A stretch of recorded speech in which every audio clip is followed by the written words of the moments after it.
formula, Noddy, to a Christmas record? No, I don't think there is. I don't think there's a formula to it. Certainly not to the Christmas #1. I mean, there's been some weird #1s at Christmas over the years. I mean, Another Brick in the Wall, Pink Floyd, that was #1 at Christmas time. Who'd have ever thought that was a Christmas #1? Right enough. There's been lots of funny ones.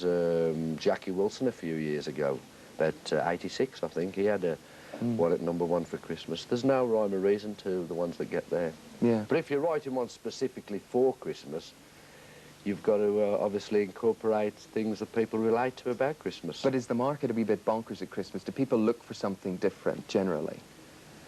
Well, I think there's a market out there that doesn't buy records the whole of the rest of the year. And they just go out at Christmas and buy a record, and that's why you get these funny sort of things come in the charts, Yeah, like well, Donald, Where's Your Trousers? That's and all right. that. So we'll be talking about that later on today, because Andy Stewart will be on the phone, so you can give him a call later on 06181400424. But let's now get in the Christmas mood. Let's see Slade in action. Aren't you going to sing? Well, I'll sing do your along Les to this. Gray. Do your Les Merry Gray Christmas, impression. everybody. Here it is.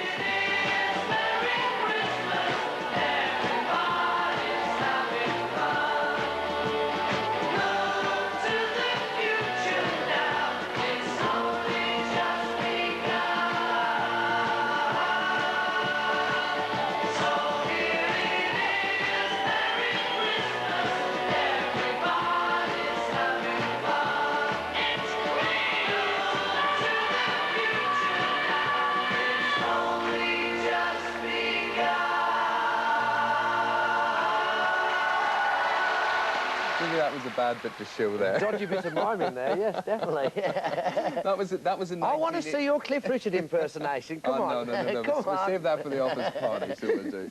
If you get me the words to Mistletoe and Wine, we'll be off.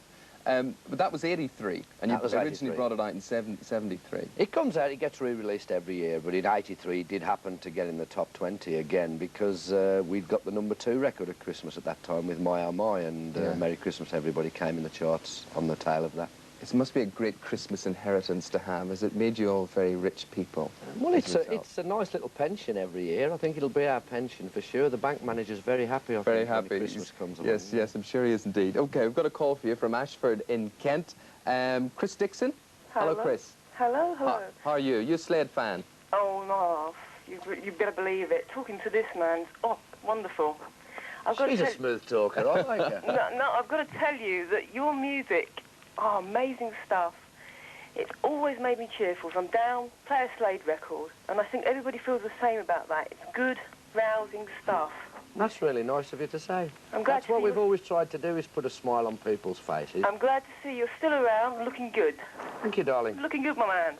Thank you. So, what I want to ask is, are we going to see some new Slade stuff in your own inimitable fashion, I might say, not in the new rap or anything else? Possibly next year we'll be doing a new album, because we decided 18 months ago that we'd have 18 months apart, because we've been together nearly 24 years now, and we felt we were getting a bit stale with one another, so we've been having a break from one another for a time, trying to recharge our batteries and all doing different things. Do you guys find it hard to do new stuff? I mean, because you could quite happily Not once we knuckle down to it, we don't, but it's hard getting fresh inspiration all the time. After 20-odd years with the same 4 guys in a band, you tend to keep going over the same old ground. And you can also trade on the raves from the graves, though, can't you? I mean, you can do, yeah, but we're not the sort of band that likes, when we go out on the road, to go out and just do a nostalgia show. We like to put a lot of new stuff in the act as well as the old hits, and for the new stuff to be as good as the old hits and go down as well as the old hits, you know, and that's the only way you can move forward, really. So, Chris, when did you discover Noddy and the Boys in Slade? Oh, should I tell you my age then, really? Oh, go ahead, go on. You can't be older than me, darling. Like that. If I date myself, I date Noddy as well, and that's a bit unfair. No, I don't mind. How old are you? Can you tell me, is Slade in Flame available on video? It is available on video. It's a bit difficult to get at the moment, so people are telling me, but it did come out on video, yeah. Oh, great. That's the Christmas. And Channel 4 showed it on TV a couple of years ago. I know, but they don't show it often enough, you see. That's the problem. I'll get on to them. I can imagine. I'll tell them Get on to them, yes. Make more copies. It's lovely to see you anyway. Happy Christmas to you. Same to you, my darling. Merry Christmas. Year. I should look forward to that new album. Thank you. Oh, we could sit and talk to Chris there all day. She'll be the one, she'll have the Slade party hits, because you brought out a party hits record a couple of years ago. Yeah, even I have that, man. That shows you. Oh, it's a good one for Christmas time, that. Yeah. Are we the only people in in Britain, are we the only people that go bonkers for this Christmas market, or is it done around the rest of the world as well? Well, as far as I know, it's just Britain that really goes bonkers at Christmas time. Our Merry Christmas, Everybody was #1 in France at Easter at 74. It was. They didn't understand the lyrics, but it went to #1 anyway. The tune was good. It was great. And what about the story behind the recording of Merry Christmas, Everybody? Tell us about that. Well, we recorded it in New York in the summer of 73. It was a boiling hot summer in New York. We were over there touring in America. Yeah. And all the chorus to Merry Christmas, we wanted to get the big echoey crowd sound, so we all went onto the staircases in this skyscraper block where the recording studios were. So there was 4 crazy Englishmen in the middle of a hot August singing Merry Christmas, Everybody, and all these Yanks going up and down in the elevators thinking, what's going on here? But it wouldn't be particularly an American thing then? You don't think the American market would latch on to? No, the Americans don't really look on Christmas the same as us. Yes. They celebrate Christmas, but Thanksgiving's their They've Bruce Springsteen singing funeral dirges, Santa Claus is coming to town and all that. Right, anyway, we've got Andy Folks. Hello, Andy. Hello, good morning. Hi, Andy. Good morning, Noddy. Hi, Andy. How are you? Okay, now look, I'm sorry to try and put you on the spot, Noddy, because I know you've got a few personal feelings about this, but can you give us old die-hard Slade fans some idea of when you're going to think about touring again? I can't give you any definite dates, Andy. We haven't decided. We're still in the process of thinking about doing a new album, and then if the album does well, we probably will go out on the road, but that's all I can tell you at this present time. How old, Andy, is a die-hard Slade fan these days? Well, I've been a Slade fan since I was 13, back in 1972. Yeah. And I feel Slade has got the makings of what the charts needs desperately today. So you're not a Kylie or Jason fan, then? Pardon? You haven't moved on to Kylie and Jason or anything like that? Well, I think they've got something for everybody, I think. But Slade, Noddy Holder, they appeal to everybody. It doesn't matter if they're old, young, middle-aged. They've always got something to offer anybody. I like these nice people who are ringing in. It's real nice, we'll have to fix this. We'll have to get a few now. Can I get through the door? My ego is... Good on you, Andy. I like you. What about your own favourite Christmas songs? I like John Lennon's Happy Christmas War Is Over. I think that is a real classic Christmas song for me. I do enjoy that one. Are you sentimentalist at Christmas? Sometimes, if the mood takes me. Okay. I like listening to old Bing, White Christmas. I like to see that old movies on TV. Yeah. That's right. Old Bing's hard to beat. Let's go to York. Carol Dean's on the line. Hello, Carol. Hello. Hi, Carol. Hello. What will Morning, you be buying? Noddy. What? Hiya, Carol. How are you? Not so bad, thank you. Good. Noddy, I'd like to know where I could get a copy of your single that you made in '74 called Every Day.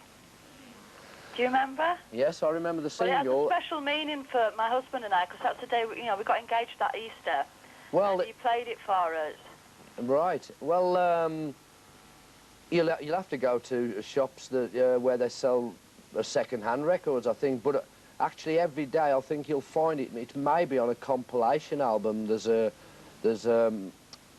group of companies called Connoisseur Collection that do sort of compilation albums, and I'm pretty sure Every Day you'll find on one of those albums. Well, we've been looking for the last 10 years, and we still haven't been able to get a copy. You won't get it on a... I don't know whether you get it on a single. It'll be a second-hand one if you get it in a second-hand shop. We've been around all the markets, all the flea markets and the stalls and the record shops, and some shops. You must have one. You must have one knocking around the house. If I've got one at home, you can have it. But I was never a collector of our records. I didn't save half of our records. But if I've got one, if you leave your address, I'll definitely try and get one to you. We have Carol's phone number, and as she phones in, we'll get that automatically. I'll try and get one to you. Will you be buying any other records this Christmas, Carol? I don't tend to buy them for myself these days. I buy them for all the kids. Right. Any particular Christmas ones grabbed your attention?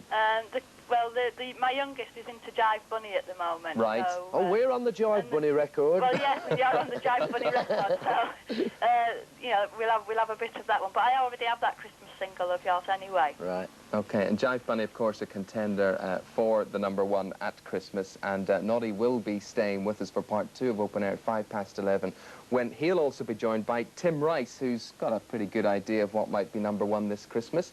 So if you'd like to talk to Tim or Noddy, give us suggestions of your own or sing your own Christmas tune, give us a ring.